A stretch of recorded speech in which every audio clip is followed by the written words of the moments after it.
शेतकऱ्यांची वाहने थेट मार्केटमध्ये घेऊन धान्य खरेदी करा. रयत सेनेचा बाजार समिती सभापतींना इशारा. चाळीसगाव प्रतिनिधी. कृषी उत्पन्न बाजार समितीने लागू केलेल्या नवीन नियमांमुळे शेतकऱ्यांची वाहने मुख्य प्रवेशद्वाराबाहेर तासनतास उभी राहत असून यामुळे शेतकऱ्यांना आर्थिक भुर्दंड व शारीरिक त्रास सहन करावा लागत आहे. ही जाचक अट रद्द करून शेतकऱ्यांची वाहने थेट मार्केटमध्ये घेऊन धान्य खरेदी करावी, अशी मागणी रयत सेनेने बाजार समितीचे सभापती प्रदीप पाटील यांच्याकडे निवेदनाद्वारे केली आहे. शेतकऱ्यांची मुख्य समस्या काय?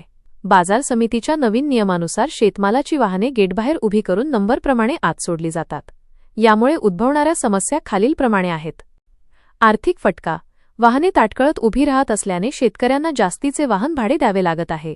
वेळेचा अपव्यय. नंबरच्या प्रतीक्षेत शेतकरी दिवसभर अडकून पडत असल्याने त्यांना इतर कामे करता येत नाहीत. उन्हाचा तडाखा. सध्या उन्हाळ्याची तीव्रता वाढली आहे. घाट रोडवर उन्हात उभे राहिल्याने शेतकऱ्यांचे हाल होत आहेत. रयत सेनेची आक्रमक भूमिका. रयत सेनेचे संस्थापक अध्यक्ष गणेश पवार यांनी इशारा दिला आहे की शेतकऱ्यांची अडवणूक थांबवून आडत दुकानांसमोर थेट धान्य उतरवून वाहने तात्काळ सोडून देण्यात यावीत. जर शेतकऱ्यांना वेठीस धरण्याचे काम थांबले नाही तर रयत सेना शेतकऱ्यांसह बाजार समितीचे मुख्य प्रवेशद्वार बंद करून तीव्र आंदोलन छेडेल. बाजार समितीचे प्रशासन आणि सभापती शेतकऱ्यांची गैरसोय करत आहेत. धान्य भरलेली वाहने गेटबाहेर न थांबवता थेट व्यापाऱ्यांकडे खाली करण्याची मुभा मिळायला हवी.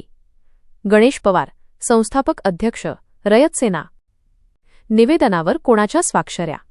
यावेळी उत्तर महाराष्ट्र अध्यक्ष आबासाहेब गरुड, कार्याध्यक्ष गोविंद वाघ, उपाध्यक्ष गोकुळ पाटील, तालुका अध्यक्ष प्रदीप मराठे, शहराध्यक्ष शिवाजी गवळी यांच्यासह मोठ्या संख्येने रयत सेनेचे पदाधिकारी आणि शेतकरी उपस्थित होते.